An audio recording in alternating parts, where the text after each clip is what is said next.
I call this meeting to order. This is a Livingston Parish Council meeting. Today is December the 3rd, 2020. It's a few minutes after 6 p.m. We'll now have the invocation. It's actually my turn tonight. Bow your heads. Dear God in heaven, we thank you for this beautiful day. We thank you for allowing us to come to this council meeting safely and conduct parish business, Father. As we come out of this season of Thanksgiving and we approach the Christmas season, Father, we just want to say a special thank you for being the God you are, for giving us the trees and the water and the sun and the earth and just every beautiful creation on this earth, Father. We thank you and we love you for that. Father, we thank you for sending your Son because you loved us so much to be born and die on the cross so that we would have an opportunity to live with you forever in heaven if we so choose, Father. Be with all first responders, be with the military, please be with the police officers in this country, Father, as we go through these trying times. Be with the sick, Father, as we go through this COVID pandemic, Father, that your will be done in all of their lives. It's in Jesus' name I pray. Amen. Amen. Scooter King, can you lead us in the Pledge of Allegiance? Yes, sir. I pledge allegiance to the flag of the United States of America and to the republic for which it stands, one nation, under God, indivisible, with liberty and justice for all. All right. Roll call. Mr. King? Here. Mr. Girlinghouse? Here. Mr. Ord? Here. Mr. Mack? Here. Mr. Wassam? Here. Mr. Calvert? Here. Mr. Harris? Here. Mr. McMorris? Here. Mr. Gillette? Here. All right. Cell phones. We're going to ask everybody to silence their cell phones so that we don't have any interruptions going on during the meeting. Thank you for that. Public input. Anybody wishing to address any of the agenda items as they come up, we'll ask for discussion. You just simply raise your hand like this, and then we'll call upon you, in like orderly fashion, and then you can come to the podium and state your name and your address, and then talk about what you'd like to talk about, say what you'd like to say, and we'll go from there. Try not to repeat, what others have said or yourself over and over. Try to limit it to 2 or 3 minutes if you can, so that we can get out here in a timely manner. And appreciate all of y'all for coming. And it helps us conduct good parish business whenever y'all show up and express y'all's ideas and concerns. And so thank you for showing up tonight. Okay, agenda item number 8. This is the adoption of the minutes of the November the 12th, 2020 regular meeting of the Livingston Parish Council. Got a motion by Jeff Ard, second by Tracy Girlinghouse. Any discussion from the audience? Any from the council? All in favor? Aye. Anybody opposed? Nope. All right. Agenda item number 9. This is the parish president's report. I know, I'm not the parish president. Oh, wait. I'm sorry. Yes. My bad. Okay, so agenda item 9A is a public hearing, and we're now going to open the public hearing. This is a public hearing and adoption of LP Ordinance number 20-30, 2020 budget and amendments to adopt the 2021 budget. Jennifer, if you want to go ahead and say a few things. Yes, sir. So this is the final version of the budget. The only thing different between this version and the version that was introduced on November 12th is, per Mr. Gary was correct, Lauren sent me the ordinance. I transferred $500,000 from the general fund into the road fund for the purpose of demolition of condemned properties, should we get there. I did move that expense out of the 2020 year, though, and put it in the 2021 year, as obviously we only have a couple weeks left of this year. We're not going to spend it. I also moved the $187,500 that was the combination of the master plan and the master drainage plan expenses. I moved that into the 2021 year also, because obviously we're not going to spend it this year.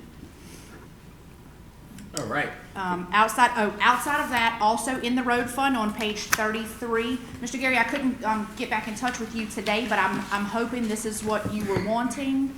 I broke out the asphalt overlay program expenses in the road fund so that it's in a line item of its own. So on page 33, you can see about halfway down asphalt overlay program, and it shows only the direct asphalt onto the roads expense. So we're gonna spend 10 million in 2020? Well, the combination of 18, 19, and 2020 between the road fund and the parish transportation fund, which is on page 36, is 21 million. So that's 8 million in 18, 8 million in 19, and 5 million in 2020. The timing overlapped a little bit, but the grand total is an even $21 million. Okay, so the 2020 fund, the road fund, that is not completed yet, Correct. is it all in this 10,700,000? Yes, sir. Yes. So it'll be through before you shut the books in February? Hopefully.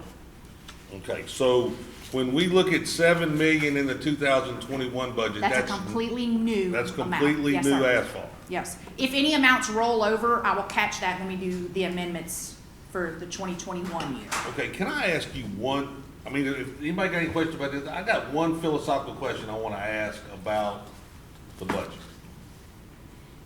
Okay, I noticed that we transfer money from funds into another fund.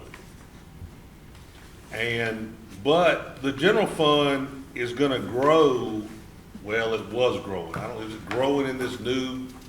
The general fund balance was growing $2 million in the one that was originally given to us. Is it growing in this one? You have to remember that growth, I understand, I'm not saying it's dollars in the bank, I'm just saying the that's a fund revenue balance is that we growing. haven't gotten yet, though. I keep having to move that revenue, that budgeted revenue, that $2.2 million, if you'll remember. That's actually our 10% cost share from the flood. Okay, So we are waiting on that, but I don't know what's the state, I mean, they'll give it to us when they give it to us. okay, so I guess here's my question. So I we're- keep moving that $2.2 million I understand. each So- year. So, but we transfer, I'm trying to get to it. I'm trying to find the page. It's a revenue.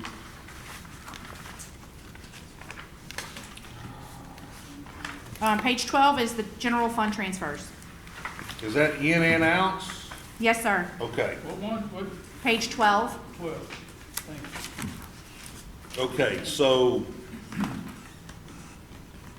okay, with this, okay, that's general fund transfers. Yes, sir. Okay.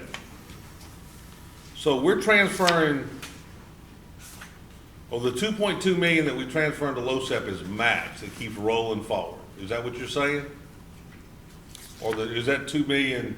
No, that 2.2 million is projected when we get that money back, it'll get transferred back to the general fund. Okay,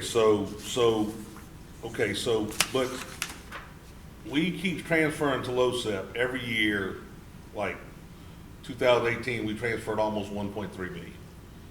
Yes, In 2019, on the final budget, we transferred almost 1.5 million. Yes, So sir. we at 2.8. that's all grant match. It's just grant matches.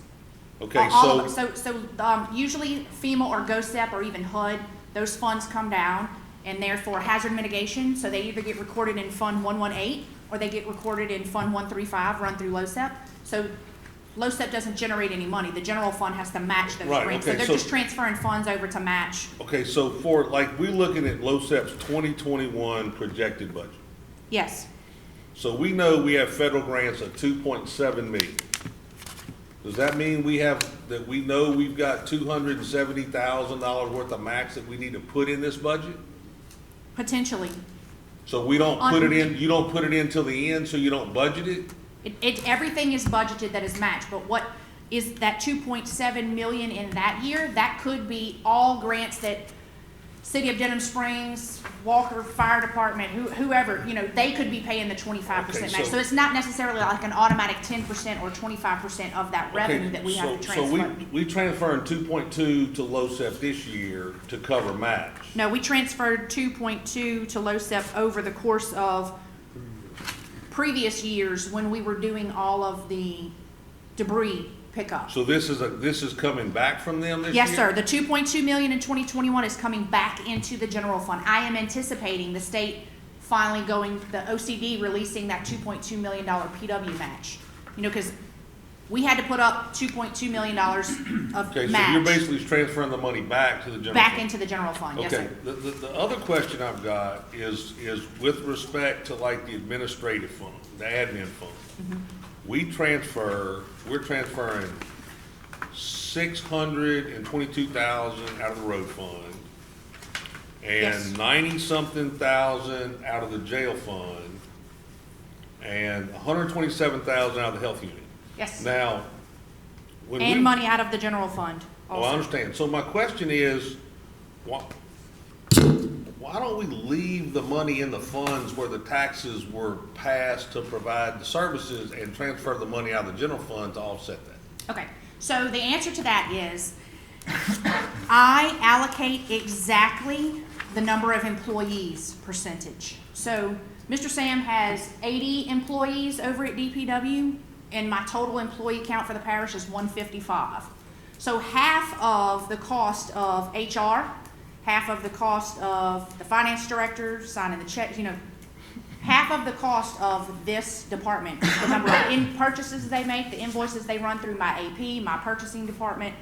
So half of the cost of the administrative fund, which is me, the AP clerk, my payroll clerk, my HR manager, my purchasing agent, you know, half of that is attributable to the DPW fund.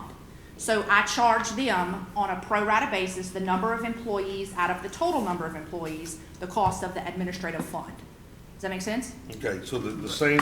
Everybody gets their pro rata share of employees, because that's what the administrative people are for. HR, payroll, purchasing, AP clerk. So basically, all those funds are paying for the administration. Instead of paying out of the general fund, we're paying it out of those funds. Correct. Because, I mean, if we didn't have 80 employees at DPW, we wouldn't need so many employees in administration. You know what I'm saying? Half of HR's job is dealing with DPW employees. The other half of HR's job is dealing with the other half of the employees that are in other funds. I mean, there's really no other equitable way to allocate that expense other than in pro rata number of employees. Go ahead. Can I ask a question? Yes. Okay, I'm confused a little bit. That admin fund doesn't come out of the general budget, it's coming out of the road fund? Is that what we're saying? A portion of it. A portion, their pro rata Okay. share based upon the number So- of employees they And then have to the total number. That figure, I think Gary said was 600 or 800, whatever that figure was. 622,000 this Okay, year. 620, so how many employees is that paying for admin? I can't hear you. How many employees is that paying admin? 622,000? It's actually paying about half of the admin budget, is what you Yes, said. it's is half that of the administrative budget. It's not just employee tax. it's paying half of the whole budget range.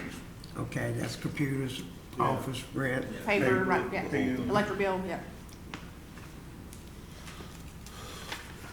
So If the Jennifer, tax would have failed, where would that money have come from? We wouldn't need as many employees. So that's the question I asked a while ago. How many employees is that being attributed that we need now because we have? Half, so it's 50% is what it's so, paying for. okay, so on the, I guess, so how many employees in the admin? Is it in the back page of this thing? 13, 14? So Randy, That's not right, the 14. answer is like, if there's 13 or 14 admin employees, then 6 or 7 of them are being paid by that 622,000, along with other related costs in running the administration. I guess is that what you? Is that Yeah, but what are the other related costs? We just said electricity. It's on, look You in would- the, You would have electricity for. Page If you 13. had 700, if you had 13 people, 6 people, you still got electricity. Still got to split it out, though, still has to split it out. right, I mean, so it's the cost of running an office. If you want an itemized breakdown, I could give you an itemized breakdown, but I mean, we have to pay our accounting software, our Laserfish program every year. They have to ensure me that I don't lie or commit an error based that other people rely upon for financial purposes. Laserfish is for your maintenance program, isn't it? Laserfish can do maintenance, but we're not using Laserfish in road. Okay? Well, no, we do use Laserfish to scan in work orders, but it's not the road works is what I'm thinking of. There's also a road work system in the DPW. Okay. I mean, I guess, I understand how legally we're able to transfer the money out of those funds. I'm just not sure that our constituents quite grasp that. Okay, And in talking to them, when we all said that, you know, we asked them to pass this road tax, you know, pass the renewal, that, you know I pledged to be, you know, as diligent as I could in, you know, making sure the money was spent where it was designated. If we have the money in the general fund, why not pay for those expenses out of the general fund and let the sales tax that was passed by the people to you know, fund roads? Let me ask you this. I'm not arguing, just devil's advocate. Who do you think should pay for someone to calculate payroll for 80 DPW employees that are doing repairs and maintenance on ditches, bridges, streets? Parish government should pay for it. And so, I mean, I guess that's our difference, and that's why I talked about philosophical differences. Parish government as a whole has a responsibility to the citizens of the parish. And so consequently, you know, parish government has taken on the ability, you know, to do all these things, and we do get revenue from different areas, but we have asked people to pass tax-specific revenue or job-specific revenue. For example, we have dedicated 0.75% of a sales tax to the road fund, 1/4 cent to the jail fund. There's 5 mills dedicated to roads. So my question is, we have other revenue. We've got revenue sharing and different things that come within the budget. Gary, can I say something? I didn't mean to cut you off, but you've been talking for a while about this. To me, what I see here is that tax, if you go read the intent and purpose of that tax, it's for maintaining roads, maintaining road ditches, and all this type of stuff. These DPW workers or maintenance workers, and this administrative group, I guess, oversees the human resource end of these DPW workers performing this maintenance work. So, I mean, I kind of see both sides, but what I'm going to sit here and say is how much revenue does the 75% of that road fund tax collect today? Okay, so we've Okay, got now it just answer budgeted. the question. 14 million, 21 million, 14 million? No, just the tax. How much does it collect? It's about $13.5, $14 million.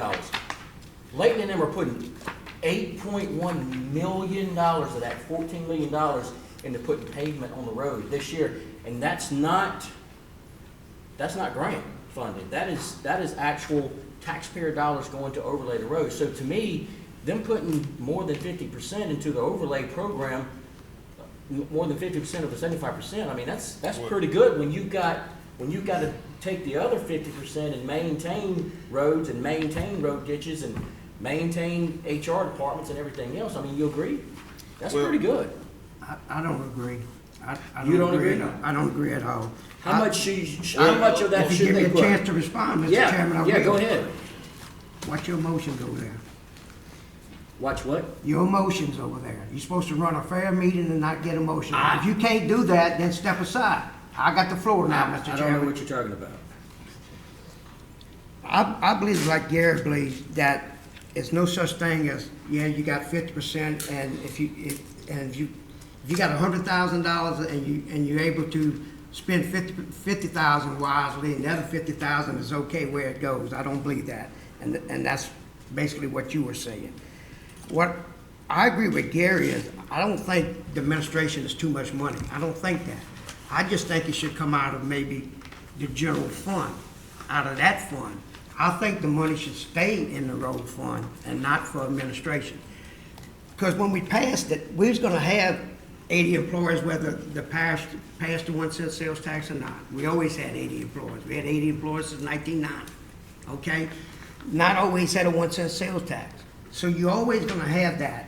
It's like Gary said, it's up for this government to decide how we're gonna spend that money, and we gotta look at cutting corners as much as we can. We wanna do other things besides just a road maintenance program. We wanna do an animal control ordinance. We wanna do all kind of things. We have to find money at different places.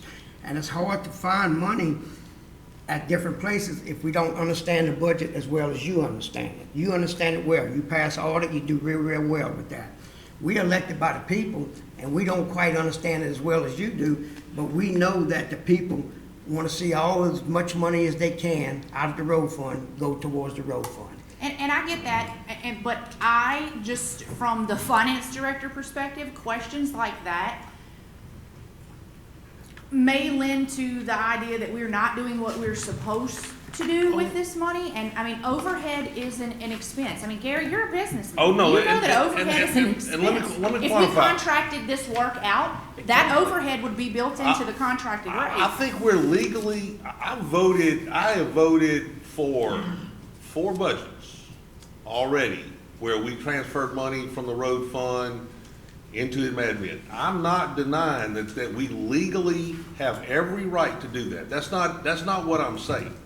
What I'm saying is that in talking to my constituents over the last year, while we were talking about the renewal of this sales tax and asking for their support, there were some concerns. And so I just feel like that given what people have said, and we asked them to trust us and go vote for this renewal, I just feel that the general fund ought to bear the brunt of the cost of operating parish government, because we already, think about, already we're paying for benefits, workman's comp, retirement, all kind of stuff, everything out of the road fund with respect to the 80 employees that reside in DPW.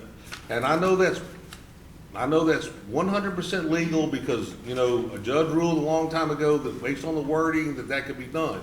And we've gone so far down the pike, doing that it can't be reversed because there's nowhere in the general fund to absorb those costs. But what I am saying is that a transfer out of the road fund into the operation of parish government seems to me to be overstretched, especially the health unit. We talked about, and maybe things have changed, but when we first were elected and the health unit tax had been passed at a reduced rate, we talked about the surplus in the health unit being gone before it came time for renewal because of the reduced millage that it was approved at.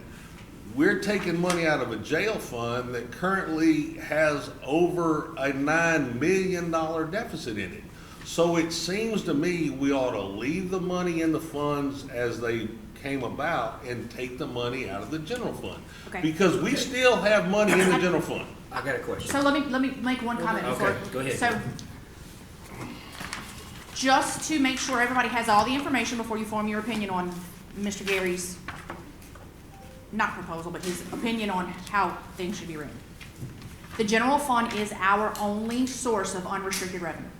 That's it. Exactly. Everything else has to be used for a specific purpose.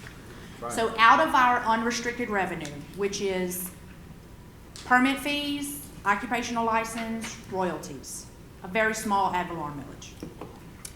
About, we figured it out one year, 93% of that revenue, the Louisiana State Revised Statute says we have to pay for the cost of all of these other offices. Coroner, assessor, there's a whole hassle of stuff we have to pay for. Somebody in the Louisiana legislature said this is a great idea, the parish will pay for it. So the 7% of that revenue that we get left over, that is what we have to, if the DA calls my cell phone and says our costs have increased, we need another $100,000, which has happened multiple times. That's got to come out of that money.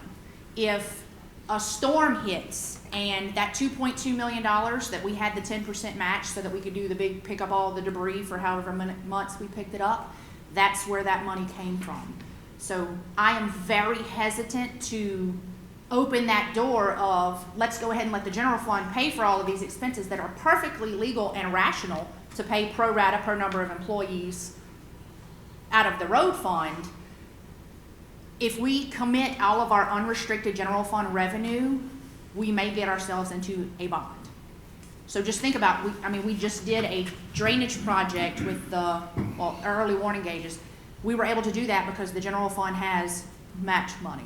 Right. If we commit all of that unrestricted money that we can use in the general fund, I've talked recently about the mental health crisis that the coroner's office is facing and having to go on all of these calls, and they've had to hire 2 new employees, and those costs are not getting any smaller, you know. I'm sure other offices are gonna have increased costs. I'm very hesitant to commit our unrestricted general fund revenue. That's just that's what I have to say. And I agree with that because I live in a district with unfunded off-road gravity drainage, and Grady, you do too. If we don't transfer money to the general fund to cover off-road drainage in our district, then the way I understand it, we don't get no off-road drainage work performed. And we desperately need off-road drainage work performed in our district. And to me, that's where that funding comes from. Scooter, you go ahead. Yeah, so I get both sides. I mean, it's perfectly clear that you can do it. What if, and you said a what if a while ago, what if you leave the money in the funds that they're in and you run it short, then transfer the money? I mean, you know, Because if you needed to, would that be legal to do it You that have way? kids, Scooter. I know you know the answer I to know that. you're gonna spend it all. Because the money that's attributed to the DPW employees that you put in the general fund is being spent on DPW employees. If you do what they're saying and you remove basically all your leeway out of the general fund, Right. because you're not pulling money out of the DPW fund that's being, well, let's say the road fund, that's being used for roads, now you've taken one piggy bank that you can only spend on one thing, and you've depleted it. And you can't put that money, you can't pull money out of the DPW or the road fund and spend it on something that is not related to that subject. Okay. Well, I think if she had it written out, she would know how to do it, but I was being. No, and the answer is yes. Mr. Garrett, you absolutely could do that. Mr. Delac, you absolutely could do that. Philosophically, financially, I think it would be a terrible idea to open that door and go Here's down the that issue. road. I understand what Jennifer and them, I understand what the administration do. Here's the bigger picture, and this is kind of what this discussion is about, is that the Constitution grants this parish government 5 mills. 5 mills to collect, to run the government. We have been rolled back to 2.32 mills by previous administrations. You know, whether it be previous councils or whatever, we now are collecting 2.32, less than half of what we're constitutionally allotted to collect for the running of the government. So because of why ever that happened, because they used to be rich back in the day, or it was politically correct to roll it back, or whatever, we have been hogtied, and now we are robbing Peter to pay Paul, in essence, within our government. If you were getting a complete 5 mills, you wouldn't necessarily need this money, would you? Yeah, but I really don't like you using that robbing Peter to pay Paul. Well, You're not doing anything incorrect. Let me. Absolutely rational to allocate pro rata. Look, I'm not attacking the legality of what we're doing. I said this was a philosophical discussion. Okay. I philosophically disagree. We legally we can approve this budget and it'll be a legal budget. That, I've no doubt in my mind. I'm just saying that we have asked people to vote for specific taxes for a specific duty. And we, because of the past, are moving money out of it that we can legally move out of it. Now, whether we should move it out or not, I think we should correct the problem of what got us to this point and leave the money where it's supposed to be, instead of transferring the money out of these other funds into running a parish government. I mean, I'm just telling you, we just asked people to So- renew a road tax for 15 years. So you wanna roll the millage, the general fund The millage general fund back up millage to should be 5? rolled to 5, which is Are we what the, legally able to do so? The From what I understand, Constitution once you can. roll it back, you can't I ever don't bump think it you back can. up again. Years, or until there's another. I mean, the Constitution, I'm not saying we can or can't, that's a question, that the Constitution grants parishes 5 mills and municipalities 7 So, for the operation of government. so even knowing, so let's say, best case scenario, we can roll that mill up to 5 and start collecting that revenue. As your finance director, I would still advise you to leave things the way they are, pro rata, because that's more money that we can use out of the general fund for drainage projects. But that's just the finance, philosophically, Look, finance director's opinion. if I was a finance director, I would probably absolutely feel identical to what you. I mean, the more money that I have in a pool that is not restricted, the more comfortable I am. Make no mistake about that. You know what I mean, I agree with that 100%. I'm just wondering about what we've asked people to do. And then I kind of feel, not legally, I feel like maybe we kind of misrepresent things. And that's just my personal opinion, and I want to express that. I think we would be better served. I know we can't fix it this year. I'm gonna be honest with you, I'm not gonna make a motion to change that. I'm gonna vote to approve the budget. I'm just saying that this discussion needs to be had so that we go fix the problems that past governments have dealt to us because they chose to not collect a millage that they're constitutionally entitled to. I wanna make a comment. We definitely have not misrepresented what we're doing to the public. We have in fact gone from 1.5 million road overlay programs a year to 8 million by doing what we've been doing and doing it the way we've been doing it. We did have a little help with the storm, no doubt, but we have been doing that. We've been buying and upgrading equipment so that our day-to-day operations have been more efficient. We have streamlined our crews to where they're using our dollars and our equipment to do better work every day. And we are doing drainage work as we're doing road work. I don't deny what Gary's saying about looking at that millage, but again, understand, that's not done yet. But I still agree with the finance director, Jennifer, that we need to continue to operate like we are, because there's no business operating anywhere in this world that don't take their dollars and utilize them like what we're doing right now.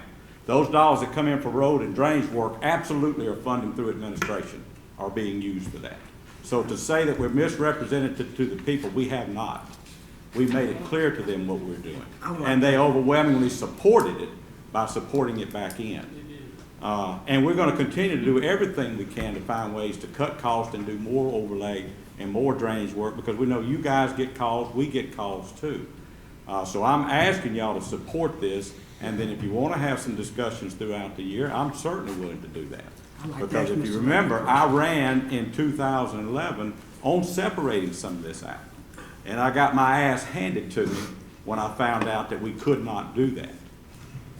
And so I'm still open to discussions to do it. But every dime that we spend is spent like it's supposed to be spent, doing the best we can for the people in this parish through this road overlay program. Well, let's work on that for the next year. Let's see if. Hey, we Ms. can Layton, I wanna something. ask I'm willing to do it. Yeah, that'd be good. Absolutely. Go ahead. Everything Ms. Layton said, I agree with. It has been a lot of difference since his administration taken over. But the one main thing that he talked about is the money. The money made it that way. And what we trying to do is keep more money into the road fund. Right. That's what we trying to do. Oh, I Keep more understand. money into the road fund. I understand. I think one of the best public work director we ever had is Sam. He has taken care of our needs as well as we have as anyone. And he's done it because he had the tools to do it. If we take that $600,000 out and use it for administration, that's less tools for him. And that's the argument. That's what the discussion's about. It's not that anybody's mismanaging No, money. I'm not, yeah, I It's don't not mean to about sound any of that way, but I just know It's that. about putting the money where we, the people that elected that, think it needs to go. And we haven't gotten it by the administration is telling us, we know this is how our businesses do it. And that's where the discussion is at. We want to get as much as we can. It's like when you tax a person, whether it's property tax, sales tax, or whatever, you promise him you're gonna give him services, okay? And we already know that we have to pay for administration costs. We already know that. We just saying, let's give them more services and let's look for administration costs somewhere else. That's all the discussion was Oh, about. no, I understand It was that. not to get personal or nothing. No, That was what the and I discussion- understand that, and I'm willing to have those conversations, but it's the same principle when you go to a doctor and you pay him top dollar, well, you're also getting services from the nurse and from the front desk, so all that cost you're paying him gets funneled down to pay all these other things that make that operate. That's the same thing we're doing here. You have to have all this going in order to continue to move forward But with would you that. answer this question? Could we still do it by putting $600,000 into the road fund and taking the money out the general fund? Could that still be done? Can it legally be done? Yes. I think legally it could be Well, done. no, it can't but legally. physically, it should not be done. We don't have the money in the general fund right now. Physically, it should not be Right, done, I because think- we do tap into that. So, Jennifer, the road debt service fund, typically when we borrow money, we got money sitting in some bank somewhere that is there to pay notes if we have a problem, right? There are reserve requirements on any debt or any bond Is issuance. that what, program. is there, where are our reserve requirements showing? Are they showing in here? Cause I mean. They do not show cash accounts, balance sheet accounts, cash liabilities, fund balance are not shown in the budget. Okay, so, but we're gonna make 2 road payments in 2021? One, March. March is the last one. And all of that expense is reflected in the 2020 year because you match your expense to your revenue. And the 2020 year was the last year of that sales tax So revenue. that's why the road Had debt it not service fund been- zeroes out in 2020? Yes, sir. But we because- make that final payment in March. So that's gonna zero that out. The transportation fund, the $1 million, Yes. that's the 5 mils? Or that's, No. that is where? That's from the state? That's from the state. Harris Transportation is on page 36. So that fund is earmarked for, Specific road improvements. so we put that million, but that 1.1 million that you're putting in 2021 for the overlay is on top of the 7 million that's in Yes, the sir, road? So 8.1 total as of 8.1. right now. And I told the finance committee earlier, I don't think I told y'all, in April or May, depending on how progress is happening on grant programs or on the road program, we will reassess to see if we can add money to the 2021 total of 8.1 million. 8.1 is just the initial, what we've told Billy to go ahead and start working on, this is the plan. That's cool. Anybody else got anything they want to say? You might want to read that ordinance, huh? Do we need to read that? Close the hearing. Did we close the public hearing? Well, she needs to read it first. Oh, sorry. This will be Livingston Parish Ordinance number 20-30, an ordinance amending the 2020 budget and adopting the 2021 budget of the Livingston Parish President, Council relative to the general fund, special revenue funds, debt service funds, and capital improvement funds. All right, any more discussion? We're now going to close the public hearing. All right, do we have a motion on the floor to adopt this ordinance? Motion. Motion by Tracy Gerlinghouse, second by Scooter King. We're going to call for the vote. Yes. Yes. I said them out loud, but I wasn't sure, did you jot them down for the minutes? Okay. I was just asking if we could specify one more time exactly the 3, I think it was 3. Yes, that she so was changing for the I had motion. left out of the initial, proposed version, the 500,000 transfer from the general fund into the road fund for the purpose of demolition of condemned property, should we get to that. And I moved that expense from the 2020 year, where it was, the ordinance said to put it, I went ahead and moved that expense to the 2021 year so we could spend it in 2021. And I also moved the 187,500, that was the combination of the master plan and the master drainage plan. I moved that expense to the 2021 year so we could spend that in 2021. So those are the changes that are, and I broke out that expense line item, but it doesn't do a dollar change. So just those two changes need to be mentioned when you do the motion, please. Yeah, we need to make another motion again? I don't think so. I think think we're good. No. She's just repeating what she had already said to clarify it, I think it's just, yeah. Okay. to the best of my knowledge. Tracy made it. Yep, Scooter you got the seconded. motion. and the second, and then we called for the vote. Mr. King? Yes. Mr. Grillenhouse? Yes. Mr. Ard? Yes. Mr. Mack? Yeah. Mr. Waskom? Yes. Mr. Talbert? Yes. Mr. Harris? Yes. Mr. McMorris? Yes. Mr. Delat? Yes. All right, Next up. Thank you, council. this is 9B. Did you? this Item is- B, Go ahead, go ahead. you wanna read it, Lauren? Okay, we're gonna open the public hearing, okay? This is a public hearing and adoption of LP ordinance number 20-31 to amend section 46.5 -5, permit for logging operations, required violations, penalties to change permit dates to January 1 through December 31st. Did you wanna read that, or is that read? Go ahead, go ahead. I'll read it. This is, Livingston Parish Ordinance 20-31, an ordinance to amend section 46-5, permit for logging operations required, violations, penalties of chapter 46, motor vehicles and traffic, paragraph E, effective date as more fully set out herein. All right, we're gonna open the discussion. Go ahead, Mr. Layton. Oh, I'm sorry. Well, it's really a bit of housekeeping, just to move in line with what we're doing with our other haulers. Okay, Jennifer, go ahead. we had that discussion about the bonds, and we realized we're really not bonded. We're charging $100 for this sticker, Yes, sir.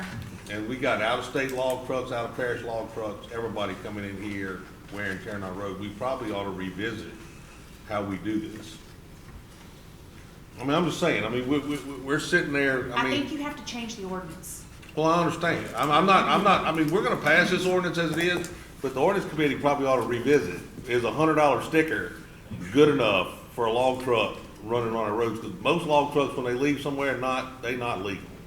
I can tell you, that's just a given.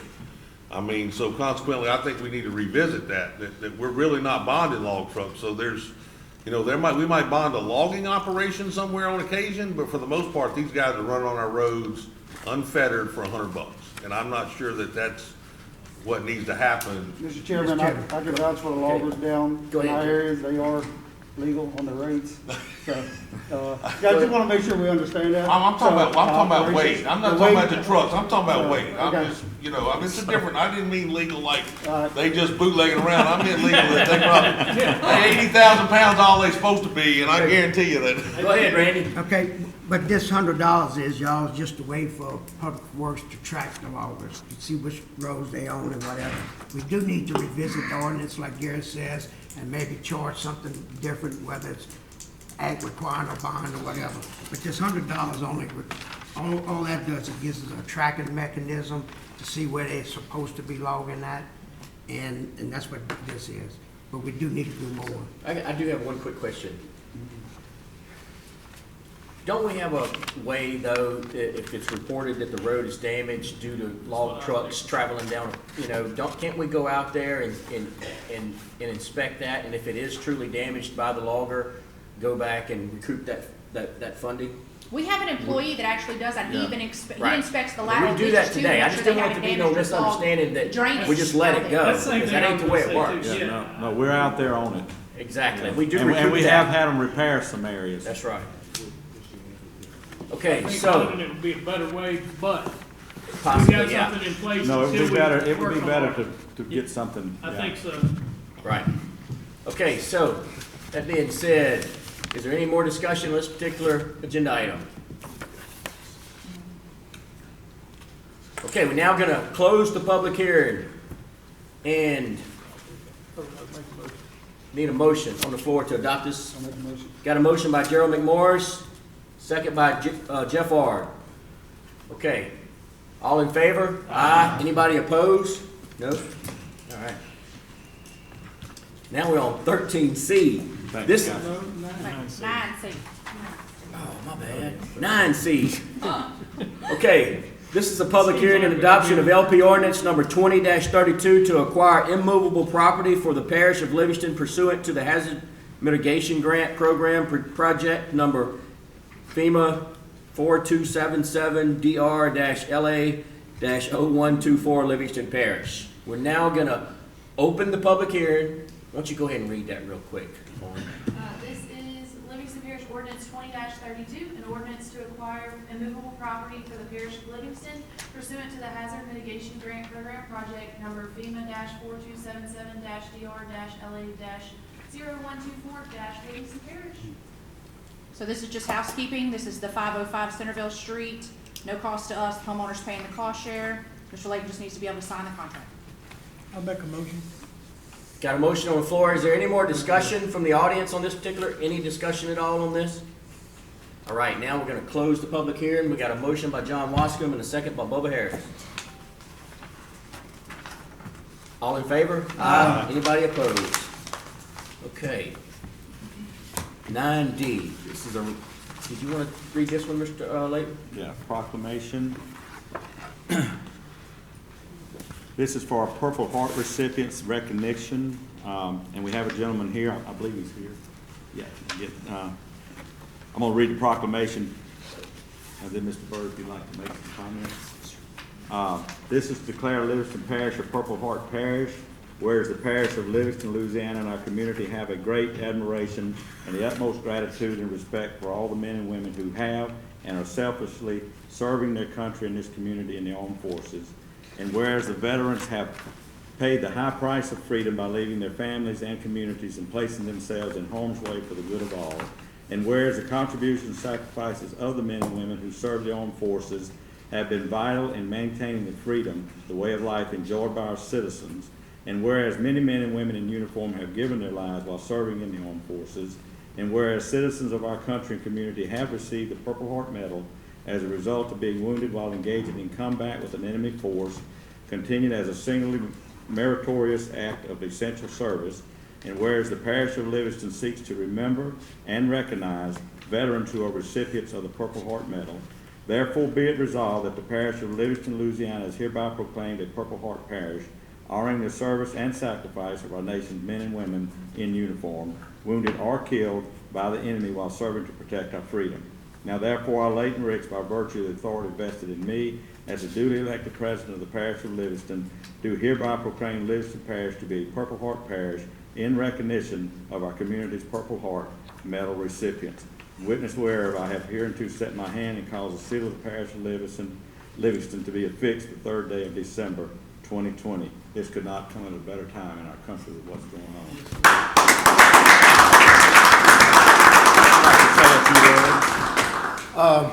Thank you all for letting me be here and speak. I am not a resident of Livingston Parish. I'm a resident of Tangipahoa Parish. My girlfriend is a resident of Livingston Parish, henceforth why I chose to do this for Livingston Parish as well. I was instrumental in getting Ponchatoula named the first Purple Heart city in the state of Louisiana. I also got Tangipahoa Parish named the first Purple Heart Parish in the state of Louisiana. Now I'm here to get Livingston Parish named the second Purple Heart Parish in the state of Louisiana. I also have a resolution on Governor Edwards' desk to name Louisiana as a Purple Heart state. What this means is there is a military organization for veterans, the Military Order of the Purple Heart. Of course, you have to be awarded a Purple Heart to be in the organization. I am.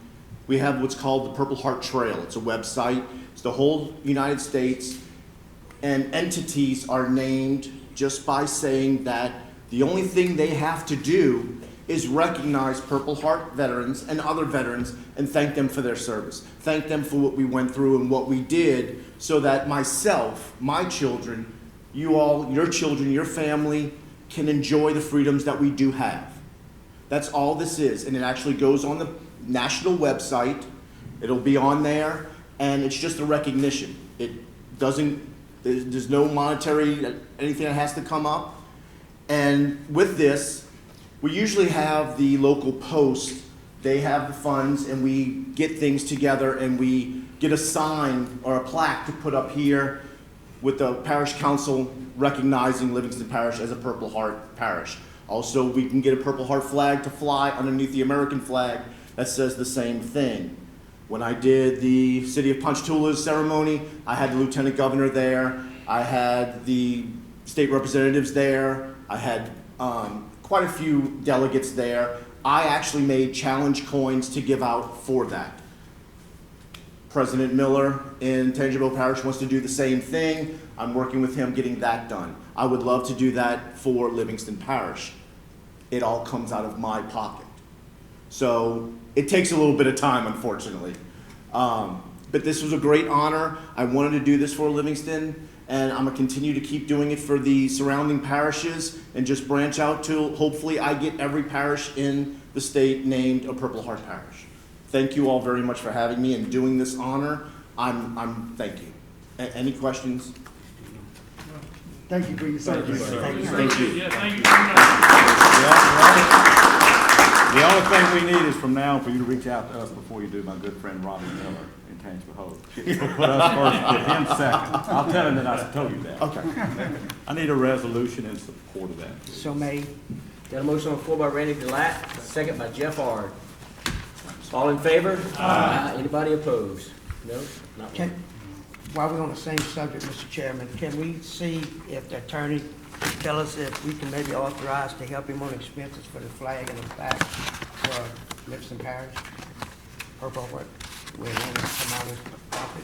We can check the legality of that. I would look into it if it's on a public, if it's a public flag at a public piece of property, it's something you could budget. The for. plaque or whatever recognizes us as a Purple City, Purple Heart City. Good idea. All right. Check it out. I'll get with I him and get guess- some ideas on Yes, sir. expense and I'll do costs it. and report Get back. back with the parish president. Mr. Moody's gonna look into that. If it's possible, they'll. Okay, yeah, definitely, I definitely will. Yes, sir.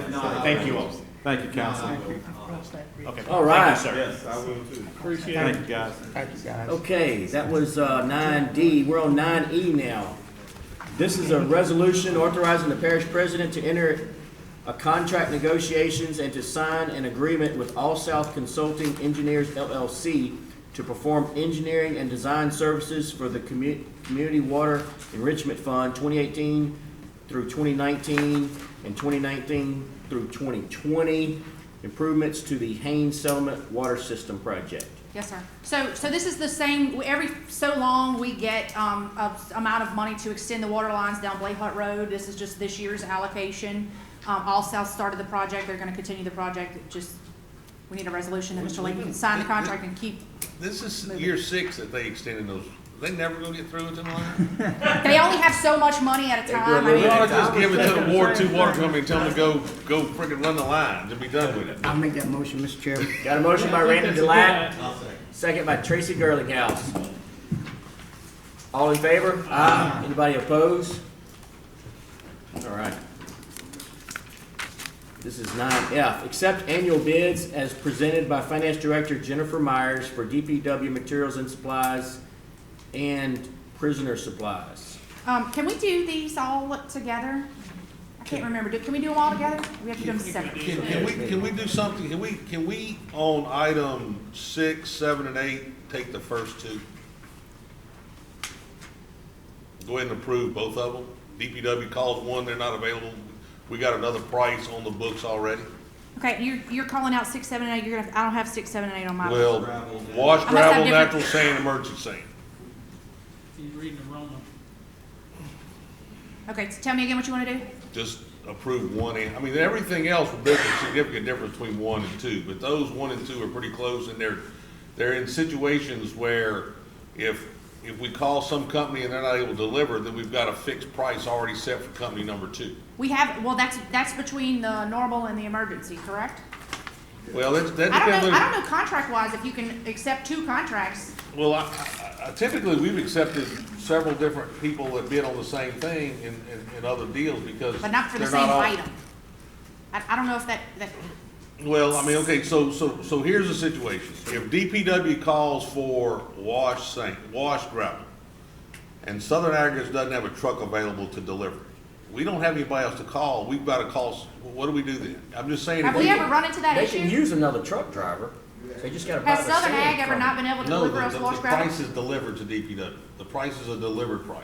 I mean, So, I mean, well, typically, sometimes we'll have an emergency sand person and a normal sand person, and we only use, emergencies only when it's the declared Declared emergency emergency. that we can use that company. correct. So, I'm just wondering if we would be better served to have both people approved, so that if the first was not available, you could go to the second. I don't know that doesn't violate some of the bid law. I mean, that's Okay. sort of the point of bidding out for the low Well, you price. could say we'll take the 2 lowest bidders, or. Well, and then allow I'm trying next to lowest read the bidder to meet bid, price. I'm trying to You gotta- read the you gotta bid make that document decision to in see if it advance. specified that we were gonna award to the low. It just, the bid document You do not have to award to the low, you just have to justify why you did not, if you I I do mean, not. I'm not trying to.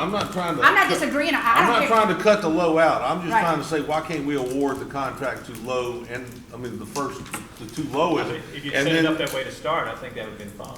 Well, does anybody have the original bid document to say what we were gonna do?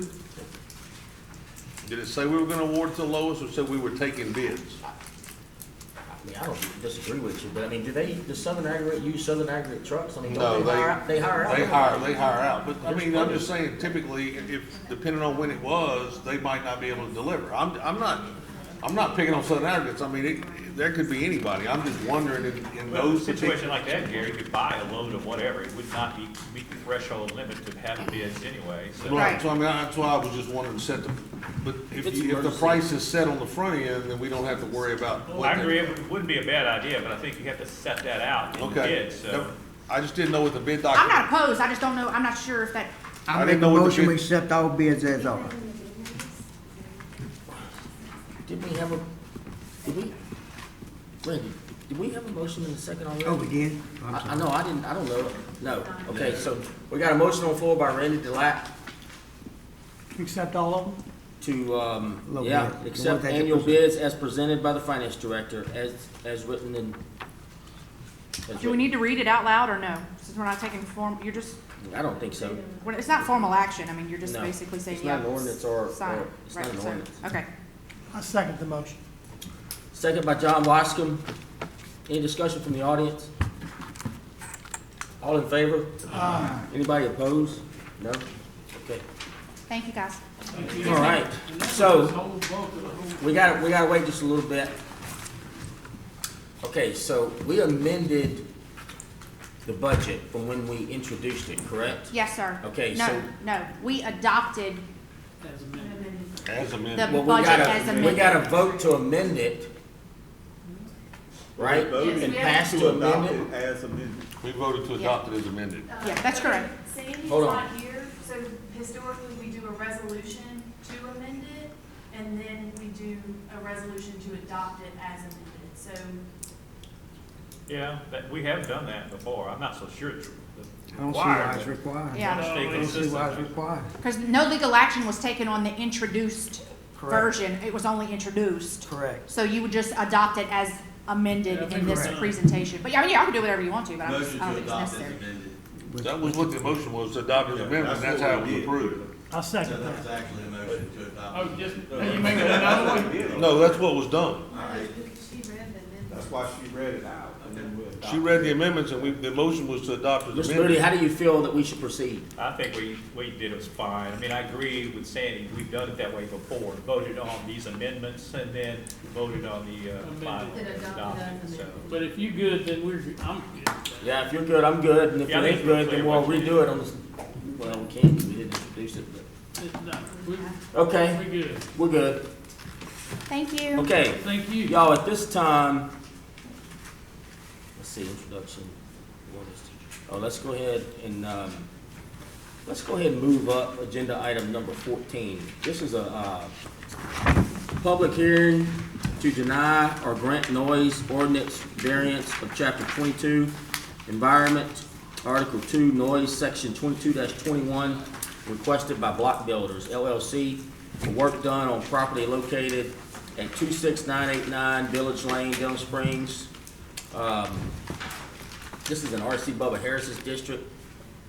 There's a gentleman here, I believe he's with the construction company. If we have any questions, or if any of the audience has any questions, this was introduced, what, 2 meetings ago? On the 12th of November. And we talked about it being the safest path forward. You might have some questions about, it seems to me that maybe the time frame got extended. Can you answer some of that? Yes, sir. Terry Johnson, Block Builders. Yes, we had issues, of course, with weather. We also had some issues with, I think Bubba knows, the pilings, because of the weather extending that time. So it's gonna extend our concrete pours out through, I'm hoping to be done in January, but I asked for February just to be certain, so that we don't have to come back in again.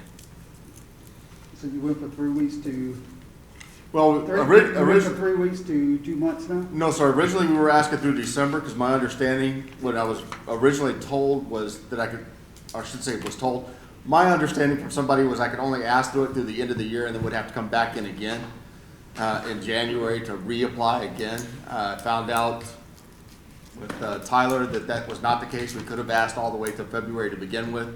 I would have asked for January at that time, but with the weather delays and things of that nature, I know that's probably gonna push us into early February before we get all of our concrete on the ground. Okay, thank you. Concrete's something you don't play with. When you're ready to pour it, you have to pour it in. Is that a motion? Yes. Okay, I'll second that. Can I say something? Go ahead, I just want to Angie. verify with Mr. Moody, because we did run, according to our ordinance, we ran a notice of public Right. hearing. And that Theoretically, ordinance said, January first. when you advertise, so you have to when we re-advertise. advertise. You gotta re-advertise. I'd do it So again. I'm wondering if, do we have to Well, I give think we- another I think- temporary waiver, re-advertise? I think this time we can grant it January first, and then we need to re-advertise, introduce at the next meeting on the 18th, and then we can hear it the first week of January. But we granted, if I'm not mistaken, we're doing this because it's just it's what the ordinance says, but John made a motion. For to- temporary waiver already, so basically, we can grant this to January 1, they can re-advertise and get on the agenda. On the 18th, they can ask for a waiver between January 1 and whenever date that first meeting is, and go uninterrupted. And my resolution didn't have a timeline on it, so, I mean, technically, he's got the variance as far as the resolution until February. We would give him a temporary waiver until January first, meet on December 17th. We just don't have to vote on this In between, we'll ordinance. rerun the notice of public hearing. You can do it that way. Is that what you're saying? We don't really have to vote on this ordinance. If you wanna vote on it, you can, but John's resolution. I feel We like go my with John's resolution, resolution. Yeah. I mean, we made the resolution for a reason. that's He exactly didn't have right. any His date. temporary resolution, he wanted it through January first. But your ending date was for this meeting, so we have to do yeah. So your temporary resolution wasn't until January first, it was just. It was like for 3 It weeks. was Yeah, until but this just give us meeting, 3 which weeks. you all were going to Yeah. grant or Look, I deny. make a motion that we grant what was awarded on the public hearing, a motion till January 1st. I A second. waiver till January 1st. February. January 1st, and We then have you to gotta redo redo it. another one next week. Yeah, But that's what another the one. public hearing advertised, which what the ordinance says was for January 1. Okay, so he's making a motion to adopt the ordinance the is ordinance. It's not really an ordinance. The It's a resolution. The resolution, Resolution. The resolution till January 1. To January 1, which was published. but you ought to call for a Okay. public hearing on this to see I if was there's just any fixing to input. say, I think we're gonna need to call for the public hearing. Well, we've had 2 meetings so far, and it's been what- listed on both of them, so I can't imagine there's gonna be any opposition. Well. We're gonna now open the public hearing. Nope. Is there anybody here to discuss? Do you wanna read the resolution? Do you think that's necessary? No, it's not necessary. Not necessary? Okay, now we're gonna close the public hearing. We had a motion by Gary to adopt the resolution. Did you second that? I will, but I think Mr. Butler wants to. Bubba seconded that I'm motion. sorry. Bubba, I'll retract my motion. If Bubba can make it, I just. Did you make the motion? I did earlier. Yeah, All right, so Bubba made the motion before. Is there a second for this? I will. Second by Randy Delap. All in favor? Anybody opposed? All right. Thank you. All right, appreciate you, buddy.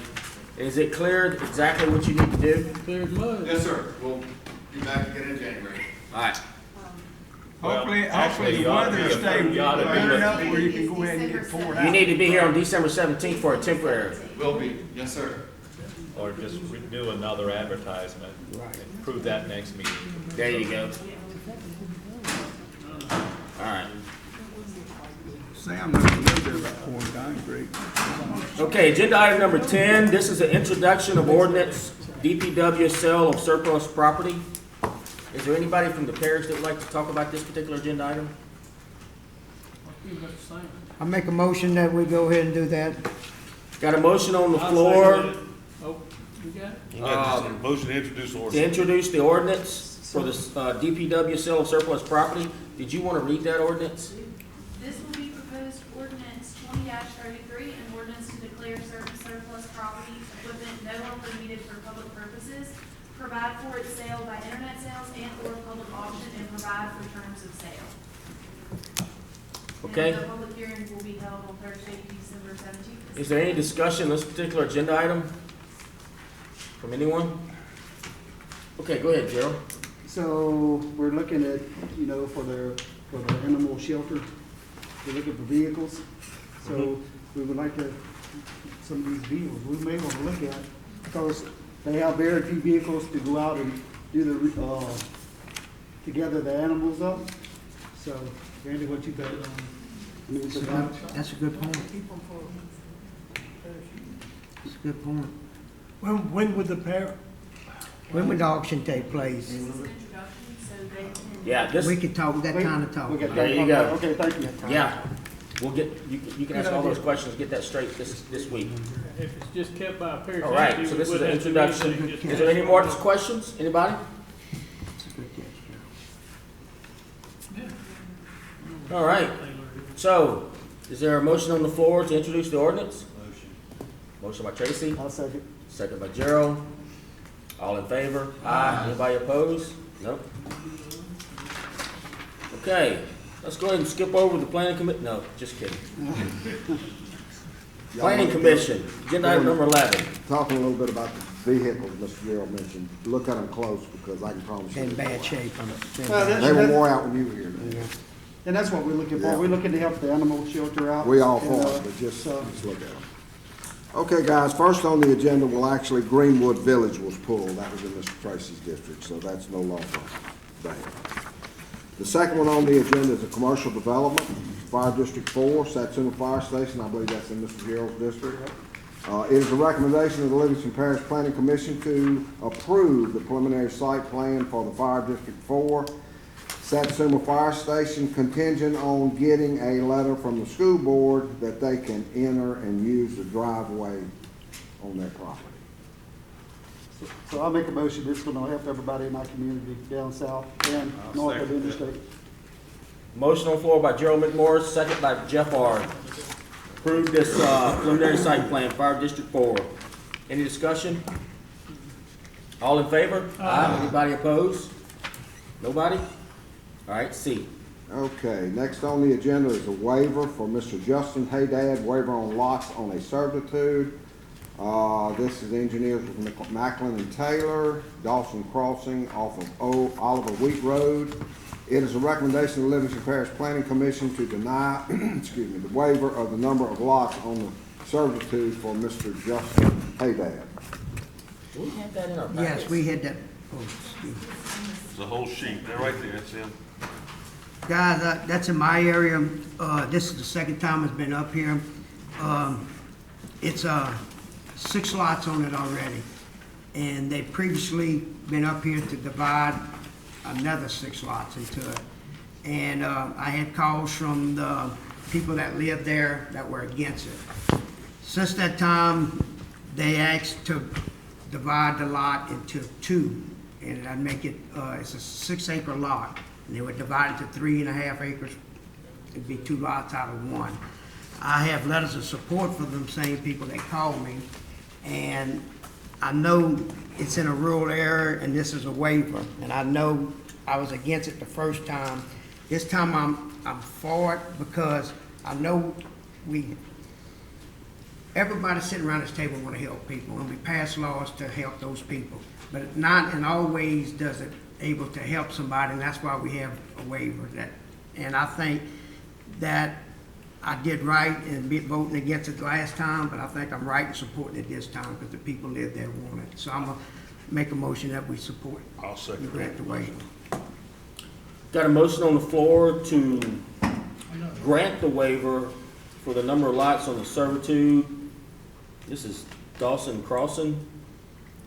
That's correct. Motion was made by Randy Delat, second by Gary Talbot. Any discussion from the audience? Any more discussion from the council? Okay, all in favor? Aye. Anybody opposed? Nope. All right, D. Okay, next on the agenda is another commercial addition. Narcanine Life Retreat, preliminary site plan. This is in Mr. Gary Talbot's district. It's a recommendation of the Livingston Parish Planning Commission to Skip approve. D and E, Sam. I'm sorry? D and D's E. Hammock. What? Hammock Road Townhomes? Yeah, that's me. You got, I missed one? you missed Missed two. I missed two. Unless it was pulled and we don't know. No, they were approved. Well, hold on just a minute. Hammock Road Townhome and D-Dog. Well, by gosh, I got them out of the office. Oh, my goodness. My little lady at the office did. Which one's next? Hammock Road. Hammock Road, okay. Multifamily development. This is in Mr. Gerald's district. It is a recommendation of the Livingston Parish Planning Commission to approve the preliminary site plan for Hammock Road townhomes, Phase 2. This is just in addition to the one that's already there. Who's there? So that's my area, so, I made the motion to approve. I second it. Got a motion on the floor by Gerald McMorris, second by Bubba Harris. Any discussion from the audience? Any more discussion from the council? All in favor? Aye. Anybody opposed? No? All right. E, Buddy Okay. Ellis RV and boat storage. Okay, next on the agenda, Buddy Ellis RV and boat storage. This is in Mr. Bubba Harris's district. It's a recommendation of the Livingston Parish Planning Commission to approve the preliminary site plan for Buddy Ellis RV and boat storage with a waiver request on the buffer requirements on the side of the property bordering Mr. Ron Holt's property. So I'm saying the developer is Mr. Ron Holt's and the property next door is Mr. Ron. Hoyt, I'm sorry. Hoyt. Mr. Bowden? I'll offer that. I second. So we want waivers on it. Got a motion on the floor to approve preliminary site plan on Buddy's Ellis RV and boat storage. Second by Randy Delat. Any discussion from the audience? Any from the council? Just to be clear, he wants a waiver for his own development next to his own property, right? That's No, I correct, thought, yes. Does he own the property next door? Yes, sir. Yeah. Yeah, okay. Yeah. So- All right. Okay, appreciate that clarification. All right, it's time to vote.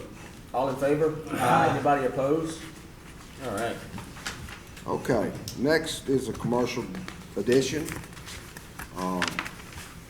This is in Mr. Gary Talbot's district. Narcanine Life Retreat, preliminary site plan. It is a recommendation of the Livingston Parish Planning Commission to approve the preliminary site plan for the Narcanine Life Retreat.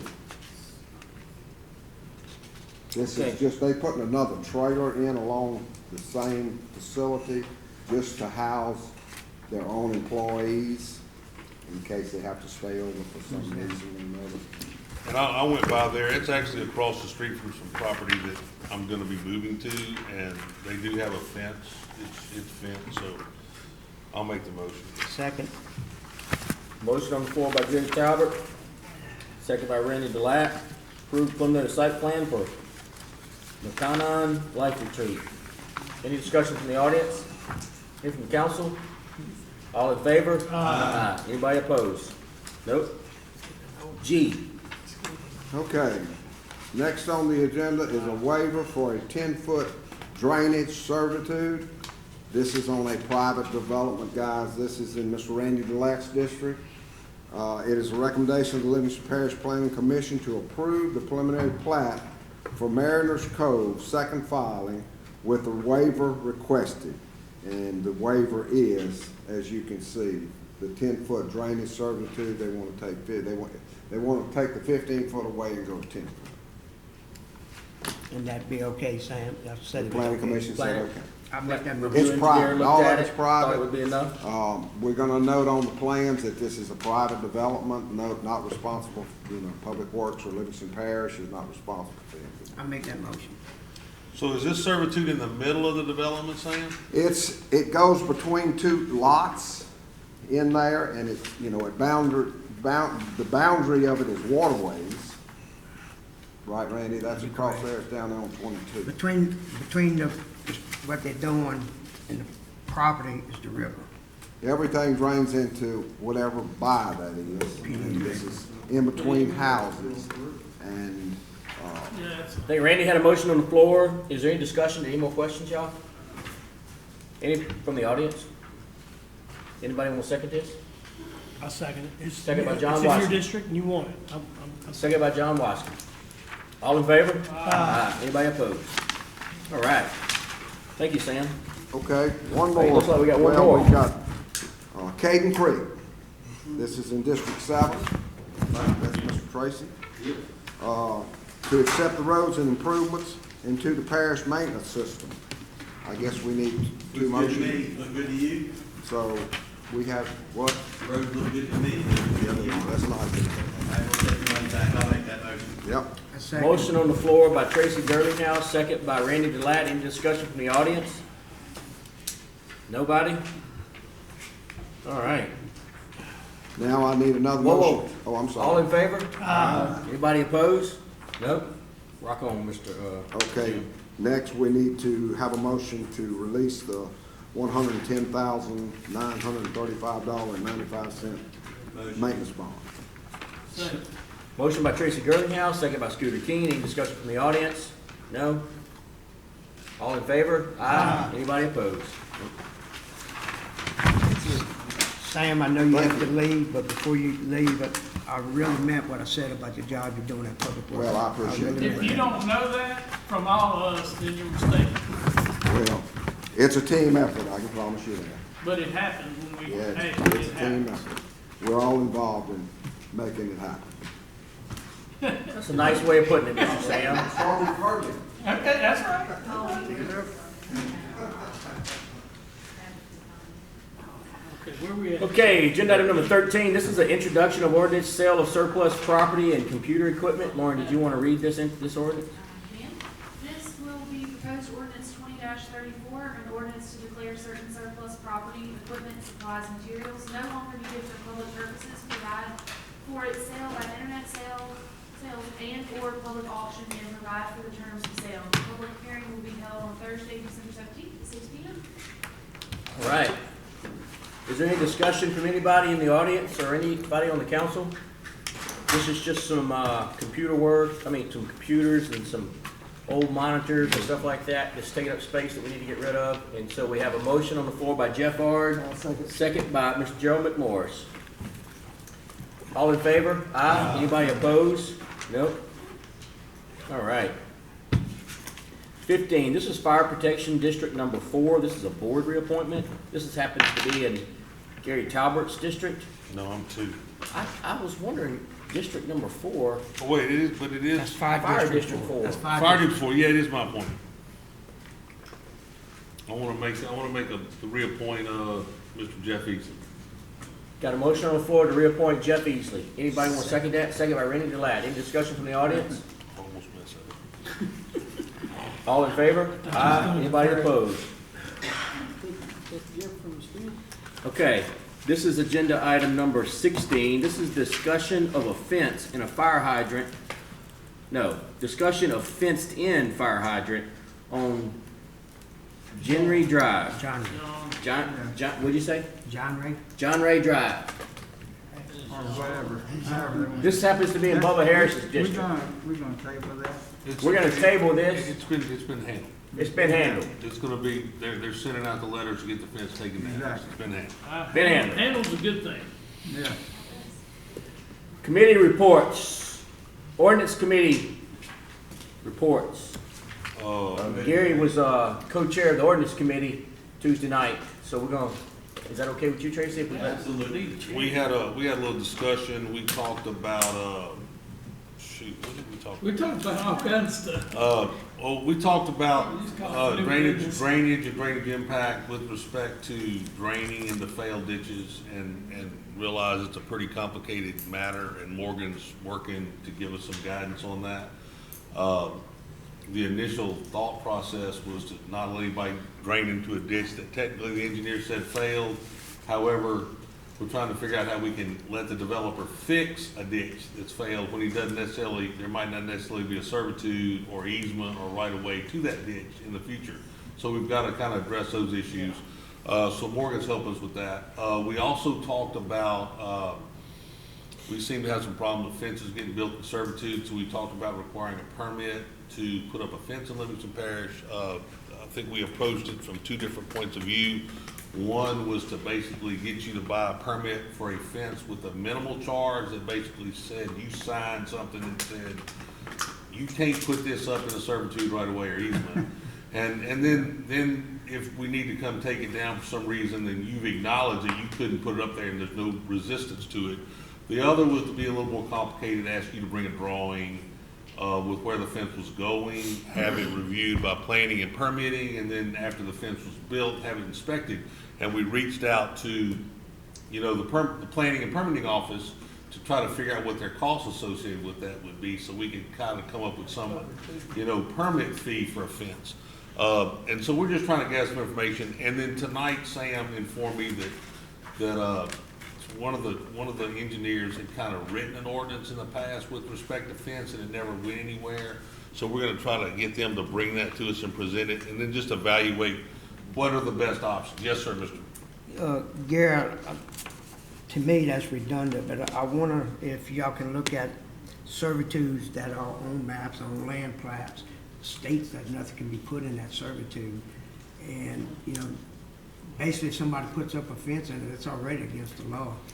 And We having legal fights all over in the drainage districts and DPW because people put them up in them, which we may still have, but if you didn't come get your permit, I'm gonna tell them just cut it down, throw it in the Yeah, yard. I mean, it's dealing with illegal, unpermitted fences versus, because here's the deal. I mean, I got a situation in my district in the Edmonds where we've got a whole ditch we can't go clean because everybody's built the fence right up to the edge.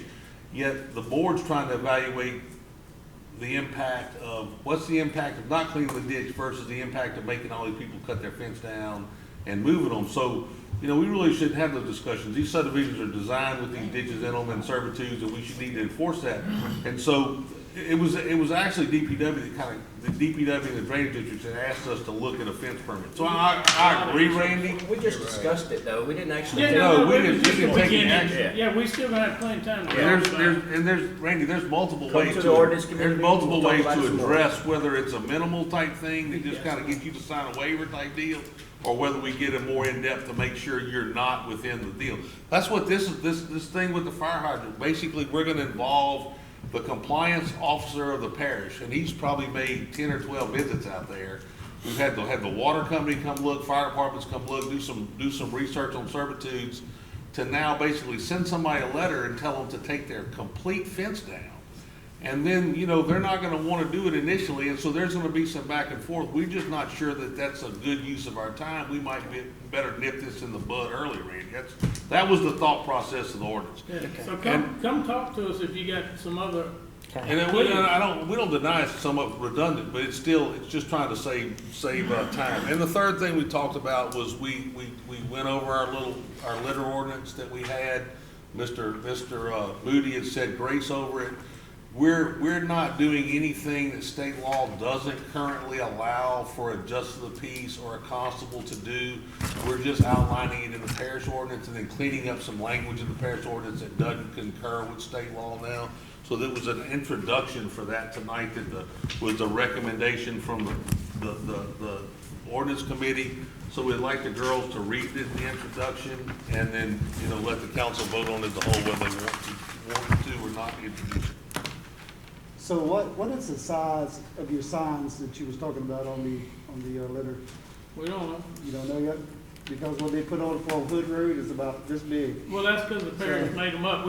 The sheriff had asked me to make them the size of a speed limit sign. Well, that'd be He fine. said that way people can't say I didn't see that. So, How big was it, Gerald? I swear to you, it's small. They got 4 out of 1, huh, it Jared? hasn't been shot yet. No, it's probably about 8 of them out of 1. Thank you. But yeah, no, they should be, pretty good size sign, and then the bigger the sign, the less chance people can say, I didn't see that, people know don't litter. I mean, it was horrible. This weekend, we went to Natchitoches, and believe me, guys, Livingston Parish does not own the the trophy on litter. Let- Because everybody's ditches were completely full of junk, and it was not corn bags or dog food bags, it was drink cups and beer bottles. This got stopped, Let's read the ordinance, let's see if we get it introduced. all right? This will be proposed ordinance 20-35, an ordinance to amend chapter 50 offenses miscellaneous, section 50-13, littering of the code of ordinances in and for the parish of Livingston. The public hearing will be held on Thursday, December 17th at 6 p.m. Do we need a motion to introduce? Yeah. Yeah, I'll make a motion. And I'll say, Okay, so there's a motion on the floor to introduce this litter ordinance that was just read by Lauren. And there's a second by Scooter King. Is there any discussion from the audience on this particular agenda item? oh, they checking football. Is there any discussion from the council on this particular agenda item? Yes. Tracy, go ahead. All right, so, I guess to speak to it, I should have been at the meeting, I guess, you know. Gentlemen, I guess, when in terms, it comes to terms of littering, I don't think enforcement is going to fix the problem. If you have more people out there looking for people littering, when was, like I've asked before, when was the last time you actually seen somebody litter? No, seen them with your own eyes. All the time. Every time I go down South Side Summer Road, I see people throwing beer bottles out front. Okay. Anybody other than Scooter, when was the last? I watch for it because it kills me to see it. I watch for it too, and I don't see it very often. This stuff happens in the middle of the night. This stuff happens when it's dark. This stuff, and you're asking, It's you're not gonna asking stop. someone to, you know, a constable give someone a ticket, and then have another court rule and charge fines on these tickets. I mean, that sounds great on paper. Just Sounds another great on avenue, paper. dog, it is. No, the elephant in the room is we make garbage pickup in the parish. We talked management. about that. Yeah, we did. That would put a dent on littering. I believe that a lot of people who don't want to pay for garbage pickup just toss it. And so if you see garbage on the side of the road, how do you know, unless you just physically see them do it, how do you know? You don't know. Unless it's bags full, that's. Well, and even stop. then, you know, I throw something in my green garbage can, they can pick it up, and then some of this junk mail that we all get falls out, sits on the side of the road, maybe somebody picks it up, well, I didn't litter, but now there's a piece of mail on the side of the road with my name on it, and I have to go stand. I'm just saying, I understand the intent, but is this gonna fix anything? No, that's why we're mimicking state law. I mean, all we're gonna do is fix our ordinance, I mean, is it gonna deter, we're gonna have maybe 9 more people or 12 more people, you know, with the ability to write tickets in a clarified deal. All we're really doing is clarifying an ordinance that we have on the books that is inaccurate with references to state statute it makes, and clarifying it. I don't know that it's gonna hurt anything. I mean, we're really just cleaning up something that's already on the books and making it more accurate. Fair enough, but I mean, I guess my concern is right now is just to point out what really needs to happen. Oh, and my discussion on the budget was not to get it changed, was to point out, I agree with you, Ray. I mean, I agree with you, Tracy. I don't disagree. I'm just saying that. Look, I don't want to charge somebody something they don't, but I mean, everybody generates garbage. And it's not like we would set a precedent in parishes to have mandatory garbage pickup done. Well, we'll work on that. We can work on that in ordinance. I got a question on this. So we're gonna give justice of the peace the power to pull someone over that threw something out of the car and write them a ticket. State law grants on that Okay, already. well, that's what we're basically agreeing. Are these justice of the peace equipped to approach a stranger's vehicle that could be a violent criminal to write them a ticket? Because we're putting them in harm's way by telling them to pull that vehicle over and write them a little violation for throwing a piece of paper out. It is not gonna be the people that follow the law that throw paper out in trash. It's gonna be criminals. And we're asking them to pull these criminals over and put themselves in harm's way. Well, it's not That's the JPs. our It's the deputies are constable equipped. that's trained. They and know how, has been- they know how to approach a vehicle, they know how to be prepared for it. Are these justices of the peace trained to do this? Well, it doesn't say just of the peace. It says that they would have the jurisdiction, but the Right. constable would be the one. Well, I mean, the it's not- constable, that's what, the That's That's what constable. he needs to The contact. constable. Okay, I'm trying to Ours say is- just the peace, okay. So you're saying constables aren't, they're not trained? I mean, they're trained, but I mean, we all know They our already constables. serve I mean, I know a all the couple of them, papers to they could, criminals. you know. I mean, really, can they defend themselves from a criminal? Well, they're elected by the people. Well, no, yeah, they are. They're elected by the people. Yeah, just stop. And I mean, Did and, that, and, yeah. and like I said, they currently have the law. We're just trying to clarify, we either need to repeal our ordinance and just let state law in, I mean, you I know, understand what supersede, you're saying. or just fix our ordinance so it matches state law so there's no conflict. I mean, that's all this was, just a housekeeping thing. So, I'm just curious now, and maybe Chris can answer this. If there's a state law, or we have a parish law that says you cannot litter, if someone or a constable sees someone litter, can't they, without this ordinance, are they still able to go straight to the justice of the peace, issue That's a good question. I mean, a citation? your ordinance, so would match what the state law allows. There were some problems. I can't remember, it's been months since I looked at this, but, so the idea is that it gives that as a forum where the deputies can bring a ticket or the constable To can the bring a justice ticket of the to the peace. justice of the peace. Because our district court judges just Are don't. just so full. They don't want to be hearing litter tickets, so. I understand. But it also, a constable might be able to go find a dumping site where somebody's regularly dumping their garbage and then find out who it is and maybe stake them out or maybe go give them a summons to come to court. And it is a question of proof, you know. Is that my garbage? Well, it's got my name on all my bills and my, magazines there. So would this be a revenue stream for But it could be, yeah, it the, could for the be constables and yeah, JPs? for the- Yeah, and the fines there indicate where that can go, so. Half goes to the parish and half goes back to the JP court. And I think you discussed that Jennifer already told us that she set up to She's receive the prepared, fines and she's send prepared to receive the the half fines. back to the JPs.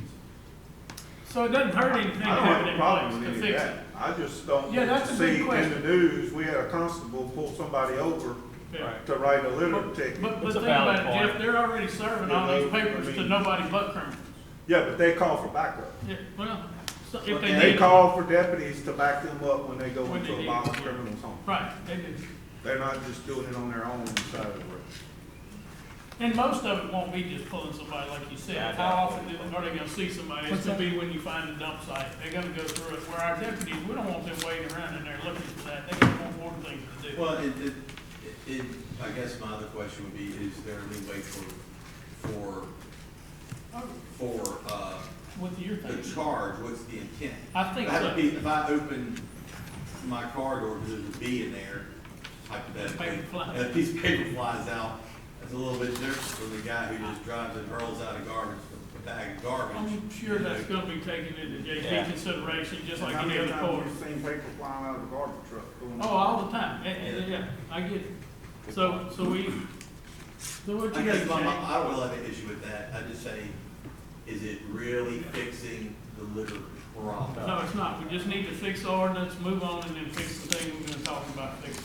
That's what I agree, should happen. Okay. I wish I could get somebody to come sit in my front yard and watch them. Yeah, need to We need to call them. call for Any more discussion? Roll call. Did you get a motion in a second? Yeah. Me and you? Me and you. All right? Yep, call for the vote. Mr. King? Yes. Mr. Ellinghaus? Yes. Mr. Ard? No. Mr. Mack? Yeah. Mr. Waskom? Yes. Mr. Talbot? Yes. Mr. Harris? No. Mr. McMorris? Yes. Mr. Delat? Yes. So finance, then animal control, and citizen right. Finance, Well, we pretty much handled finance in the regular meeting. we did. I agree with you on that one. Animal Control Committee report? Basically, we had a presentation from the sheriff's office, who's the name? Mr. Arnold, a deputy from the sheriff's office, asked us to look at the open range stock law. And I think we agreed as a committee to ask Mr. Moody on how we'll go about doing that. We didn't know some areas has open stock law, and some of them is closed. And we want to know if that had to be done by a parish-wide vote or just individual areas. Well, the last time I looked at that, it was back when it was set up, you made a decision by ward. You know, but, so I think our current ordinances may still be that way. So Chris, the question is, as the ward line, are we looking at the original ward lines, that was that deal, or as the wards changed, Well, it's a mess because, you know, this comes up typically when somebody's been hit by hit cow. There's a lawsuit, you know, and a lawyer calls and says, "Is this an open range road?" Not. And I said, "Well, I don't know. I don't know where the ward lines are and the parish council lines are."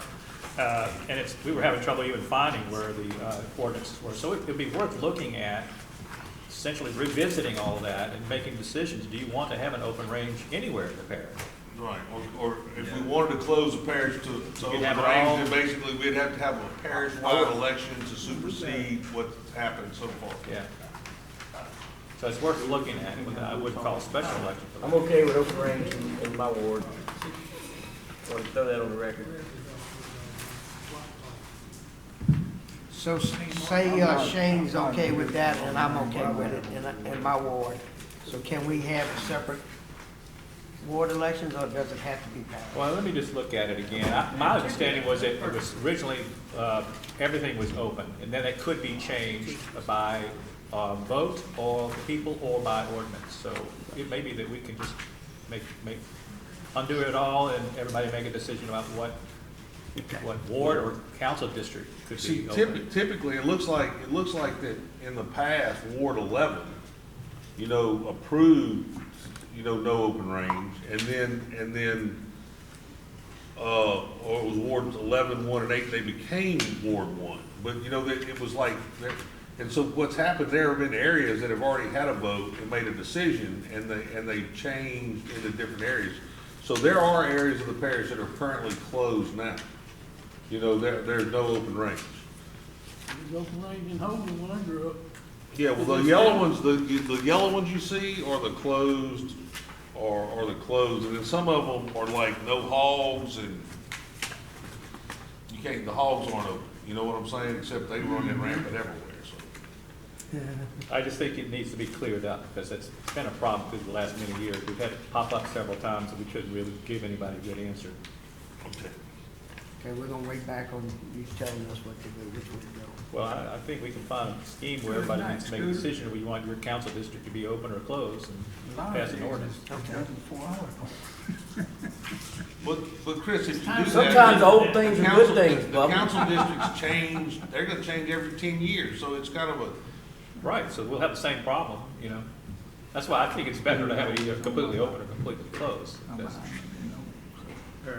How many people? Or have wards that are open clearly range defined. down there? You could have wards that are clearly defined. You know, every time the council districts change, you could also adjust the ordinance. Well, that's what, Well, you you know, know of anybody at one running open time- range cattle now? At one time, they had, I don't see any on the road. cattle depth, we call it, back in the day. They had them all over Holden, yeah. Yeah. But then the state came through on all state roads and took them all up. well, most state roads are closed anyway, so that even That's though an right. area can be open, the state highway on that area is closed, so it's Right. crazy. That's right. Yeah, well, let's look at, we'll probably not just get rid of it. Okay, that's all I have for animal control at this time. We hadn't made any other decisions on anything else. We'll meet again at the next. But monthly you got meeting. started, that was what mattered. We have one meeting the 16th. 16, anything may cancel that. I do. Okay. Wait, it ain't time. Oh. Okay, it's time to talk about the Citizens Drainage Committee board appointments. Did everybody bring their appointment for tonight I to do, appoint? I got somebody. Well, I think- Well, then we'll appoint the ones that do have people. Yeah. Okay, we'll go ahead and start on this end. We never start on this end. Go ahead, Randy, you go first. Do you have the papers that form or not?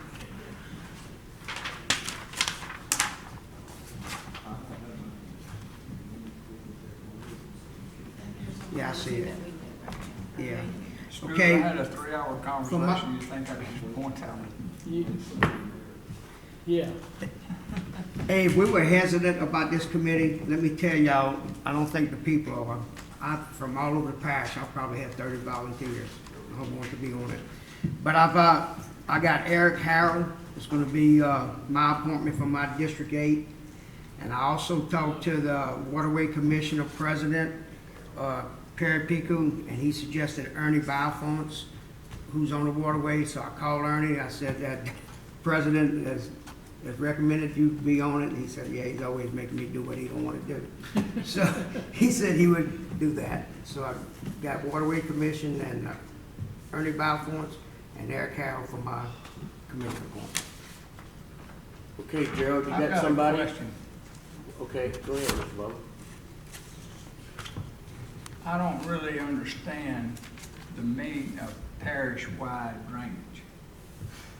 Because you already have, some drainage, districts in the parish. How's this going to affect these other drainage districts? This is board just for recommendation. Okay, Yeah. go ahead, Randy. I had made that motion, Mr. Bubba, and so I'll try to explain it as best I can.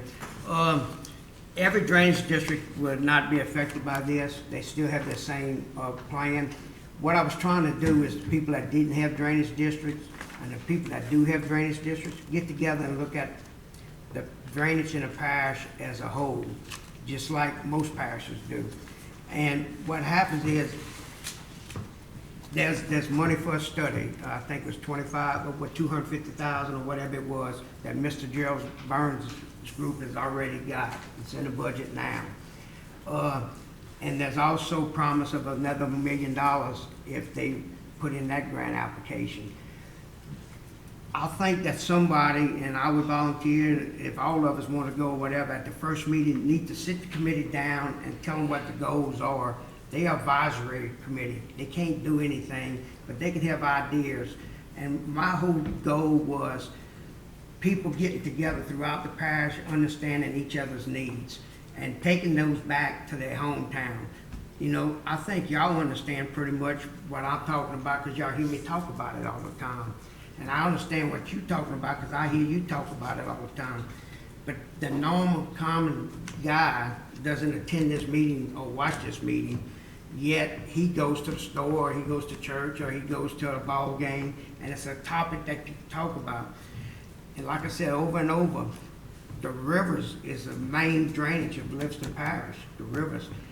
But Public Works can't take care of those rivers, and we got 2 little grants that we might be able to do something about, but that's still not enough. There's not enough to keep up, and our drainage gets worse and worse. The flood in 16 can't just be blamed on the interstate and the walls, because we was flooded down on the lower end before y'all got flooded there. The water, they had started pumping in advance of the Central Parish I'm speaking of. And they have more pumps they want to install. They want to do more levees. And to their credit, what they're doing works, but it floods us out. And by keeping the water already high and already in people's property and already in people's homes, by the time it drains from Baton Rouge to y'all, it can't drain any further, and it keeps backing up on y'all. And these are the things I think, as a group, we need to see.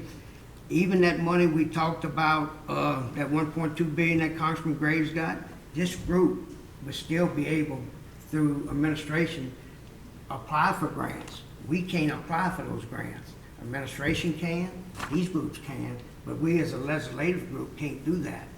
But they can do that. They can say, ideas, say, well, let's get this application, let's go ahead and clean this. Might not get qualified, but at least you got more people trying.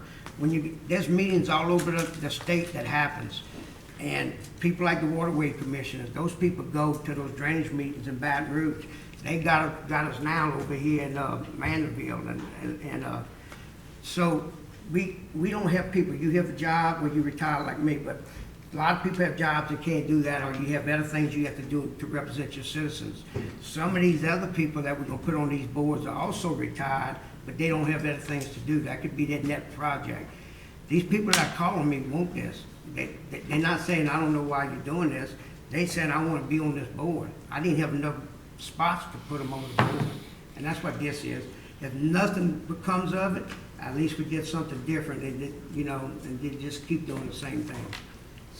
That was my idea. My only, thing is, once this hit the papers from last time, my people started calling me. Yes, sir. You gonna let them take all our money out of here? I said, I can't let them. You know, that's something that, if I have anything to do with it, it will not happen. Well, they can't do it, so it's, Yeah.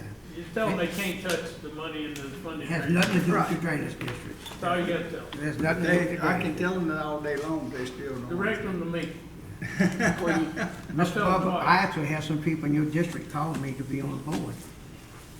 Well, that's good. Put them on there. I can't, Because don't I have know no what they spot. is. If you give me your spot, I can put you somebody on there from your district, begging to be on the board. She's a female, but And what? Okay, we ready, Gerald, you ready to go, Gerald? Yeah, I'm gonna sustain mine for right now, because, I'm down to 3 people that I'm deciding on, so I don't wanna make a decision till I get through and decide. All right? Go ahead, Mr. Bubba, you got anybody? I wanna hold on. Okay. I had a 3-hour conversation with this one person. It's the same person you talking about. Oh, is it? Yeah, she burning me up. she gets fired up, she gonna make something happen.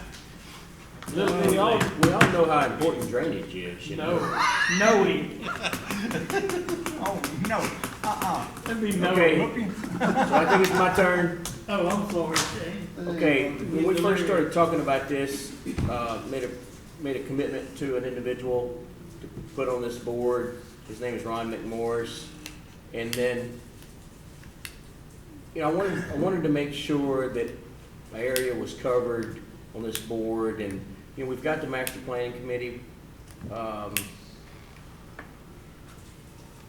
master planning committee formed that's gonna be meeting routinely to work on the master gravity drainage plan and the master plan update and the zoning plan.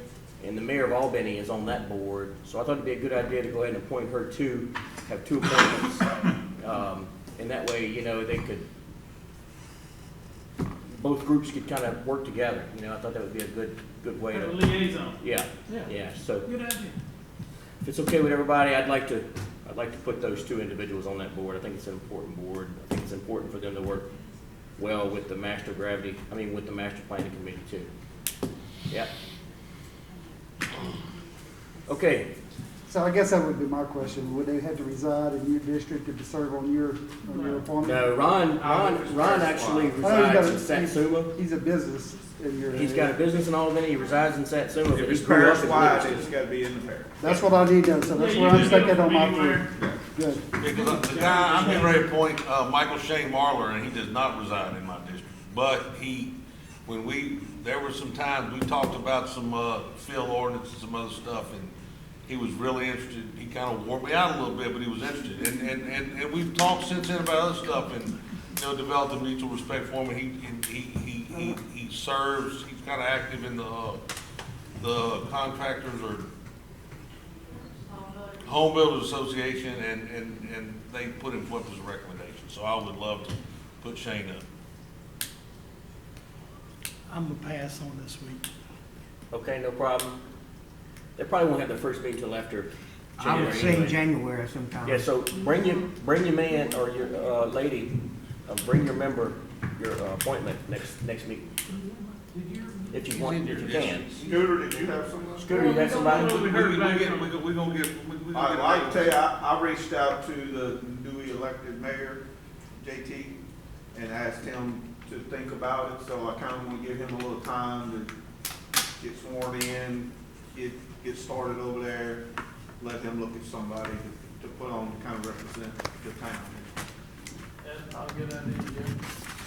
I'll- No. I think that was all good appointments, guys. Y'all- It is. I'll have somebody the next meeting. Tracy said he'd have somebody at the next meeting. That's good stuff. I can wait till the next. Okay, Angie, you got any questions? So one more You got question. everybody's name? So if they serve on another board, It doesn't matter. can they can also serve on this board? Narrowed it down, boys. Now toss a coin. I got good people who wants to get on there, but I just gotta make sure all these questions are asked. as far as No, that's appointment. good. You don't know, ask.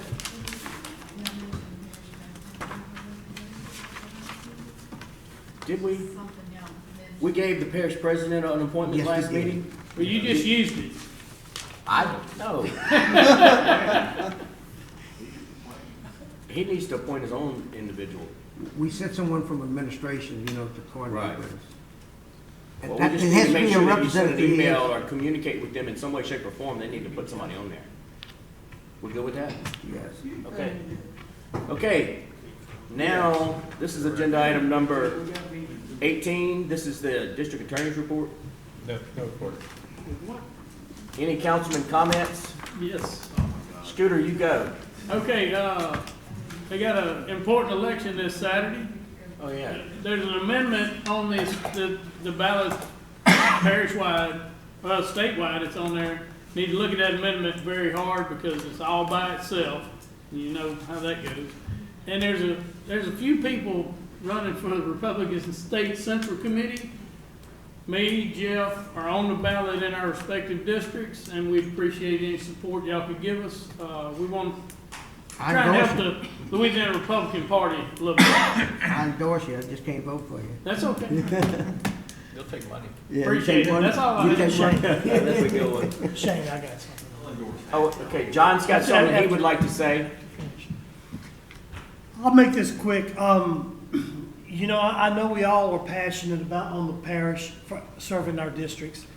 And sometimes we disagree with each other, and sometimes it causes some contention among us.